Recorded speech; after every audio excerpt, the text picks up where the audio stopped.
I still remember the way she looked at me the first time, like she already knew something about me I hadn't discovered yet. It was late September, a few weeks after I'd moved back to my hometown, and the university's faculty building was quiet except for the echo of my footsteps. I had signed up for a night course in literature, not because I needed the credits, but because the flyer promised explorations in unconventional narratives. It sounded pretentious enough to be interesting, and I was desperate to feel something other than the dull ache of routine. When I stepped into the classroom, she was leaning over a desk, writing on the whiteboard in careful, deliberate strokes. Her hair was pinned loosely, a few strands escaping like they were rebelling against order. She wore a fitted black blouse and a knee-length skirt, nothing outrageous, but the way she carried herself made it feel like the air in the room had thickened. She turned when she heard the door, her eyes steel gray, sharp, finding me instantly. "You must be Daniel," she said. Not a question. I nodded, sliding into a seat near the middle. I noticed her gaze lingered for a second too long before she returned to the board. Her name, as she wrote it, Dr. Evelyn Hart. Hart. Fitting. The class filled slowly, 10 students, maybe less. The lighting was dim, the air cool. When she spoke, her voice was low, measured, with the faintest hint of an accent I couldn't place. She didn't just teach, she spoke like she was coaxing secrets out of the room. Half an hour in, she asked a question about forbidden relationships in literature. Everyone else avoided her eyes. I didn't. "Sometimes," I said, "the forbidden part is the only thing keeping it alive. Take that away, and it's just ordinary." For a moment, she didn't answer. Then she smiled, small, but not without heat. "Interesting. You'll stay after class, Daniel?" It wasn't a request. When the others had gone, she leaned against her desk, arms folded. "You read beyond the assigned chapters," she said. I shrugged. "I like to know what happens before everyone else." Her smile deepened, almost imperceptibly. "That's a dangerous habit. You might ruin the ending." I didn't break eye contact. "I can handle dangerous." For a second, something flickered in her eyes, something that felt like recognition. "Good," she said, finally. "Because this course isn't about safe stories." Over the next 2 weeks, I started arriving early. Sometimes I'd catch her in the hallway, speaking to another professor, usually a tall man with the kind of polished charm that made my skin itch. She'd stand close to him, but not too close. Once, I could swear she glanced at me over his shoulder, as if checking to see if I was watching. She had this way of teaching where her words could be about the novel we were reading, but they also felt like they were about us. About me. One night, she stopped mid-lecture and walked down the aisle, heels clicking. She rested her hand briefly on the back of my chair, leaning forward to make a point to the whole class, but her voice was so close I could feel the warmth of her breath on my ear. After class, I found an envelope tucked into my notebook. No name, no signature. Inside, a single sheet of paper with a handwritten quote. "The most dangerous stories are the ones we live in secret." I didn't tell anyone. But I started thinking about her in ways I shouldn't have. Not just about what she looked like, but about the weight in her voice when she said my name. One evening, the class was cancelled last minute. She sent an email saying she'd be in her office if anyone wanted to discuss assignments. I told myself I'd just drop by for a quick question about the reading. When I knocked, her door was half open. She was standing by the window, the city lights painting her silhouette in gold. A glass of red wine in her hand. "Daniel," she said, as though she'd been expecting me. "Close the door." Her office smelled faintly of cedar and something warmer, almost like cinnamon. She didn't move when I stepped in, just tilted her head toward the chair across from her desk.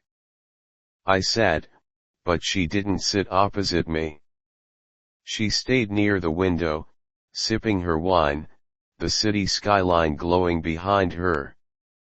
"You know," she began, "you have a way of looking at people like you're dissecting them. Quietly.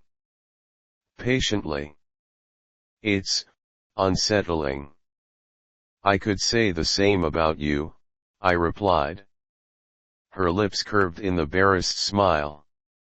"That's because I've had practice." She finally crossed to her desk, placing the glass down. The movement was deliberate, as if every step had been choreographed. "I'm offering you a choice, Daniel," she said, leaning forward on her elbows. "You can treat this class like every other. Attend, take notes, pass your exams, and forget about me the moment it ends. And the other option." Her gaze locked onto mine. "You stop pretending this is only a class." I could hear my heartbeat. "And if I choose that?" Her smile didn't change, but her voice lowered. "Then you'll need to understand, there are rules. Not written down. Not spoken aloud. But you'll follow them. Or you'll find out why people don't play games with me." I didn't give her an answer that night. I left her office with more questions than I'd arrived with. But every word she'd said looped in my head on the walk home. The next class, I sat closer to the front. She didn't acknowledge me more than usual, but I noticed small things, the way her eyes flicked to mine during a passage about illicit desires, the faint smirk when I answered a question she hadn't asked out loud. At the end, she called out, "Daniel," a word. When the room was empty, she handed me a folded note. "Read it when you're alone." The note was simple. Saturday. 8 p.m. The glass lantern. Don't be late. No signature. She didn't need one. The glass lantern was a dim, atmospheric lounge in the older part of the city. When I arrived, she was already there seated in a corner booth, a single candle flickering between us. She wore a deep green dress, low at the back, her hair unpinned and falling in soft waves. "Daniel," she said, sliding a glass toward me, "this is someone you should meet." Only then did I notice the woman sitting beside her. She was maybe a few years older than me, with short dark hair and sharp, curious eyes. She wore a leather jacket over a silk camisole, the contrast somehow dangerous and elegant at once. "This is Mara," Evelyn said. "She's an old friend." Mara smiled, not the friendly kind. "Evelyn tells me you like dangerous stories." I glanced between them. "I guess I'm in one now." The conversation danced between literature and something else entirely, questions that sounded innocent but felt loaded, glances that lingered a fraction too long. At one point, Evelyn reached for her drink, her hand brushing mine under the table. Mara noticed. I could tell by the way her smile deepened. When the evening wound down, Evelyn leaned in close enough for me to catch the scent of her perfume. "We're not done," she murmured. "But you'll need to learn patience." Mara's voice followed like an echo, an obedience. The following week in class, Evelyn acted as if nothing had happened. But every so often, I'd catch Mara's name scribbled in the margins of her lecture notes. Sometimes she'd glance at me as though asking whether I'd noticed. I had. And I was beginning to wonder just how many rules I was about to break. I didn't hear from Evelyn for 3 days. No emails, no notes in my notebook, no subtle glances in class. It was almost like she'd decided I didn't exist. Which, of course, made me think about her more. By the 4th day, my patience had frayed. After class, I stayed behind as the others filed out. She was stacking papers, her hair tied up in a loose knot. "Did I do something wrong?" I asked. She didn't look up. "Not yet." "Then why?" She finally met my eyes. "You want answers too quickly, Daniel. That's not how this works." "How does it work?" Her smile was faint, almost pitying. "You'll learn. But only if you're willing to wait." That Saturday, another note appeared in my book. Tuesday. My apartment. 9 p.m. Do not knock, wait until I open the door. The address was in the corner. When I arrived, the building was quiet, high-ceilinged, with dim hallway lights. I stood outside her door, listening. Footsteps approached. The door opened just enough for her to step out. She was barefoot, wearing a silk robe over something black I couldn't quite see. "Come in," she said, and her tone left no room for hesitation. Inside, the apartment was warm, lit only by candles. Shadows danced along the walls. Mara was there. Sitting on the couch, legs crossed, a glass of wine in hand. She was dressed in black leather pants and a crimson camisole, her eyes sharp in the low light. "Sit," Evelyn said, gesturing to a chair across from them. I sat. Evelyn circled behind me, her fingertips grazing my shoulder, light, deliberate, enough to send a shiver down my spine. "This," she said, "is a test." Mara tilted her head. "A very simple one." Evelyn leaned in, her breath warm at my ear.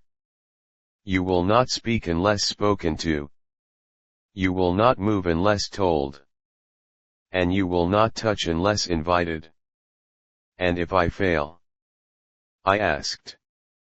Mara's smile was slow, dangerous. "Then you'll learn the hard way why restraint matters." For the next hour, they talked not to me, but around me. About books, about art, about places they'd been. Sometimes Evelyn would pause mid-sentence to brush her fingers along my arm or let them rest at the back of my neck, a silent reminder of her presence. Mara would occasionally lean forward, her gaze lingering on me just long enough to make me forget what breathing felt like. Every time I wanted to speak, I stopped myself. Every time I wanted to shift in my seat, I stayed still. It wasn't easy. It was infuriating. And it was intoxicating. At the end, Evelyn finally stepped in front of me. She studied me for a long moment, then nodded, as if deciding I'd passed some invisible threshold. "You learn quickly," she said. Mara's voice was softer now. "That's good. You'll need to." Before I could ask what that meant, Evelyn opened the door. "Go home, Daniel." And just like that, I was dismissed. I walked out into the cold night with more questions than answers again. But this time, the not knowing felt like part of the hook. The first sign that something was changing came during a lecture. Evelyn was in the middle of explaining a passage from the Scarlet Letter when she glanced at me, not the subtle flicker she'd mastered, but a full, deliberate look that lasted just a little too long. I felt it. And I knew the others did, too. Two students in the back exchanged glances. One of them smirked. For the rest of the class, my chest felt tight. She didn't care if anyone noticed. Or maybe she wanted them to. That evening, she sent a text. I'd never seen her name light up my phone before. Tomorrow. 7 p.m. The lantern. Bring no one. Tell no one. The glass lantern was quieter than last time. The rain outside blurred the windows, trapping us in a soft, amber world. She was already there. Alone this time. "I think someone suspects," she said, as I slid into the booth. "Who?" "Doesn't matter. It means the rules tighten." I leaned in. "And what does that mean for me?" Her smile was slow. "It means the tests get harder." We didn't stay long. She paid in cash, and we left separately. But outside, in the rain-slick alley behind the bar, I felt her hand on my wrist. "Walk," she said, leading me toward a side door. It opened into a dim, narrow hallway, private, quiet, smelling faintly of wood polish. Mara was waiting. She leaned against the wall, her jacket off, revealing a sleeveless black dress. She looked me over like she was deciding whether I was worth her time. Evelyn stepped behind me, her hands light on my shoulders. "This," she said, "is your next lesson." Mara pushed off the wall, closing the space between us. Her voice was low, deliberate. "Do you know why restraint matters, Daniel?" I swallowed. "Control." "Partly," she said, circling me. "But also because when we give permission," she stopped in front of me, just close enough to make my pulse race. "It means something." Evelyn's breath was warm at my ear. "Do you trust us?" It wasn't a question I could answer lightly. But I knew hesitation would be noticed. "Yes." The next half hour blurred between their voices and the measured way they closed in around me, not touching more than the occasional deliberate graze, but making me feel like every inch of the air belonged to them. And then, without warning, Evelyn stepped back. "That's enough for tonight." Mara's gaze didn't waver. "For now." When I left through the side door, the rain had stopped. But the city felt different, like I'd stepped into another version of it, one where I was already in too deep. The message came just before midnight. No greeting. No name. Only. Library. After hours. Tonight. I almost didn't go. Almost. The university library after dark was another world, silent, echoing, with rows of books casting long, soft shadows. The main lights were off, only small lamps at the study tables giving off a faint golden glow. Evelyn was there, standing between two tall shelves. Her hair was loose, falling over her shoulders, and she wore a simple black dress that looked far too elegant for a library. "You came," she said, as though she'd been expecting me to hesitate. Before I could answer, a sound came from the other aisle, light footsteps. "Mara." She stepped into the lamplight, her expression unreadable.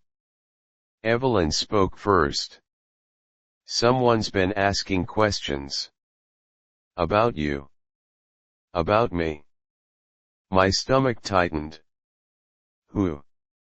Mara's eyes narrowed. "A student.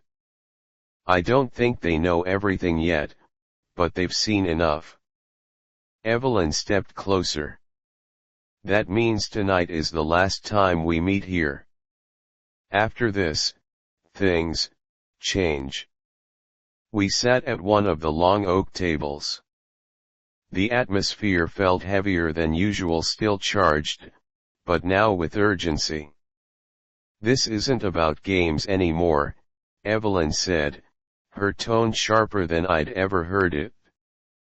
"It's about whether you can carry what we've given you without letting it spill." Mara leaned forward, her gaze locking with mine. "Because if you can't," she let the silence finish the sentence. I swallowed. "I can." For the next hour, they didn't test me with silence or distance, they tested me with closeness. Pages from old books read aloud in low voices, hands brushing against mine under the table, eyes that dared me to break first. And yet, in the middle of it, I realized something: this wasn't just about power. It was about trust. Theirs in me, mine in them, and the unspoken knowledge that one slip could ruin it all. When the library clock struck 2, Evelyn stood. "This is where we stop," she said. "Not because we want to, but because every story ends before someone else writes it for you." Mara's hand rested briefly on my arm. "You'll think about us every time you read something dangerous." They left together, disappearing into the dark between the shelves. I sat there for a long time, the words from earlier echoing in my head. The most dangerous stories are the ones we live in secret. And I knew this one would stay unwritten except in me.